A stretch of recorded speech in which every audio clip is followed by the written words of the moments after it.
নমস্কাৰ আপোনালোকে চাই আছে আপোনালোকৰ প্ৰিয় চেনেল আসাম লাইভ 7 আৰু ষ্টুডিঅ'ত মই মনময়ূৰী দেৱী ডিমৌ ৰজাবাৰীস্থিত চুকাফা মাল্টি স্পেচিয়েলিটি চিকিৎসালয়ত চিকিৎসালয় সুৰক্ষা কৰ্মীৰ কৰ্মবিৰতি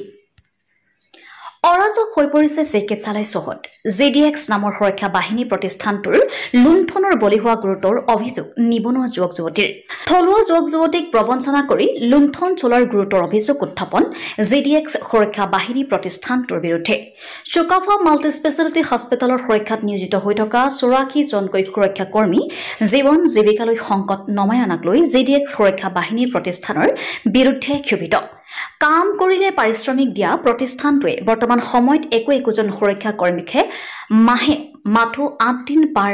হোৱাৰ পিছতে 15 দিন কামৰ পাৰিশ্ৰমিক প্ৰদান কৰি অহাৰ ফলত বিভিন্ন সমস্যাৰ সন্মুখীন হোৱাৰ অভিযোগ চিকিৎসালয়খনত কৰ্মৰত 84 জন সুৰক্ষা কৰ্মীৰ অনিশ্চিত ভৱিষ্যতক লৈ শংকিত হৈ পৰিছে প্ৰতিজন সুৰক্ষা কৰ্মীয়ে প্ৰতিদিনৰ কৰ্মৰ বিপৰীতে লাভ কৰে পাৰিশ্ৰমিক কিন্তু চিকিৎসালয় কৰ্তৃপক্ষই সুৰক্ষা কৰ্মীৰ ডিউটিৰ সময় কমাই দিয়াৰ লগে লগে তেওঁলোকৰ দৰমহা কমি যোৱাৰ উপক্ৰম হৈছে আৰু তাৰ বাবে বৃহৎ সমস্যাৰ সন্মুখীন হৈছে কাৰণ তেওঁলোকৰ পৰিয়ালৰ ভৰণ পোষণ বেংকৰ লোনকে ধৰি বহু সমস্যা আছে আজি সুৰক্ষা কৰ্মীসকলৰ এই কৰ্মবিৰতিৰ পাছত চুকাফা চিকিৎসালয় কৰ্তৃপক্ষই কি ব্যৱস্থা গ্ৰহণ কৰে সেয়া হ'ব লক্ষণীয় news desk report Assam live 7 আমিও আজি 8-9 মাহমান হৈছে আমি প্ৰথম অৱস্থাত আমি ভালেই পাই আছিলোঁ মানে ধৰক আমাৰ পে'মেণ্টটো ঠিক আছিলে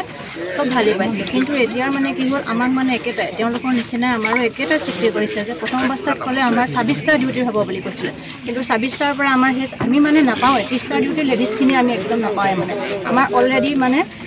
22টা পাওঁ 22টাৰ পৰা আমাক 20টা পাওঁহে মানে 20টাৰ পৰা আমাক এতিয়া কৰিলে 8টা নে 7টা কৰিছে কিন্তু আমি চবেই আহিলোঁ এটা আশা লৈ আহিছিলোঁ ইয়ালৈ আহিছিলোঁ আমি নিজৰ এখন জেগাত এটা নিজৰ জেগাতে আমি কৰ্ম কৰিম মানে থাকিম কাৰণ এটা আমি পৰিয়াল চলাম কিন্তু আমি আছোঁ বোৱাৰী আছোঁ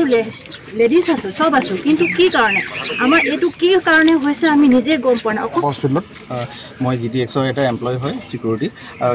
যিহেতু আমাৰ ইয়াত মানে আমাৰ প্ৰথমতে 30টা ডিউটি দিছিলে আৰু আমাৰ চেলাৰিও ধুনীয়াকৈ চলি আছিলে আৰু যিহেতু এতিয়া মানে কি মাজত আমাক কৰিলে যে ল'ৰা 10টা কমালে আৰু ল'ৰা 10টা মানে আপোনাৰ 26টা ডিউটি হ'ল আমি সেইটোও মান্তি আছিলোঁ আৰু যিহেতু এতিয়া আকৌ মানে কি আমাক মানে আৰু 26টাৰ পৰা এতিয়া আমাৰ 48টা কৰিছে মানে টোটেল আপোনাৰ 81টা আছিলে আমাৰ চিকিউৰিটি লেডি আৰু জেণ্টছ মিলাই কিনি এতিয়া 48টা কৰিলে এতিয়া মানে কি হ'ল আপোনাৰ 12,000 টকা যদি দৰমহা পাই আছিলোঁ আমি এতিয়া 6,000 টকা পাম যিহেতু আমাৰ চলিবলৈ বৰ দিগদাৰ হ'ব সেইটো কাৰণে আমি সমজুৱা গোটেই আমাৰ লেডিজ আৰু জেণ্টছ আমি মিলি কিনি আজি এইটো হেৰিতে কৰিছোঁ কৰ্মবিৰতি কৰিছোঁ আৰু আমাৰ বহুত অসুবিধা হৈছে চলিবৰ কাৰণে আৰু যিহেতু আমি মানে কি এই আজি ছেপ্টেম্বৰ যোৱা মাহত 23 তাৰিখে ছেপ্টেম্বৰ মাহত মানে ইণ্টাৰভিউ লৈছিলে টোটেল তেতিয়া আমি কোৱা হৈছিলে যে আমি অফিচত চিঅ' ছাৰক গৈ কিনে আমি কথা পাতিছিলোঁ আমাৰ গোটেই ল'ৰাবিলাকে গৈ কিনি তো ছাৰ ৰিংকি মেমো আছিলে তাৰপিছত HR তো যিহেতু আমি গৈ কিনি কৈছিলোঁ যে আজি এতিয়া যে ল'ৰা লৈছে তো ল'ৰা আৰু ছোৱালী লৈছে আমাৰ কিবা ডিউটি কমি যাব নেকি তো তেখেতলোকে আমাক এইটোৱে ক'লে যে আনচাৰ দিলে আমাৰ এতিয়া হস্পিটেলখন ডাঙৰ হৈ গৈছে যিহেতু আমাক ল'ৰা ছোৱালী আৰু প্ৰয়োজন হ'ব সেইটো কাৰণে আমি আপোনালোকৰ একো ডিউটি নকমে আৰু এতিয়া দেখিছোঁ আমাৰ মানে ছোৱালীবিলাকৰ 8টা ডিউটি মানহে হ'ব মাহটোত আৰু কিছুমানে আমাৰ ল'ৰা 15টা হ'ব আৰু যিহেতু আমাৰ এতিয়া লেডিজবিলাকৰ আৰু জেণ্টছৰো চবৰে দিগদাৰ হৈছে কাৰণ কেলৈ আমি এটা সপোন দেখি কিনি আমাৰ এটা পৰিয়াল চলাই আছোঁ এইটো ডিউটি কৰি কিনি আমি আকৌ বেলেগ এটা একো উপায় নাই আমাৰ চলিবলৈ যিহেতু আমাৰ বহুত কষ্ট হৈছে আৰু বাইকো লোৱা হৈছে স্কুটি লোৱা হৈছে এতিয়া 8,300 টকা বা এই ছোৱালীবিলাকে 3,800 টকা EMI ভৰিব ন পৰিয়াল চলাব নিজে তেল খৰচ কৰি অহাত বহুত দিগদাৰ হ'ব তো সেইটো কাৰণে আজি আমাৰ এইটো কৰ্মবিৰতি কৰা হৈছে যিহেতু এইটো আমাৰ যোনটো চলি আছে 26টা ডিউটি আমি পাই আছিলোঁ সেইটো তেনেকৈ হ'লেও আমি সেইটো দিলেও আমাৰ হ'ব মানে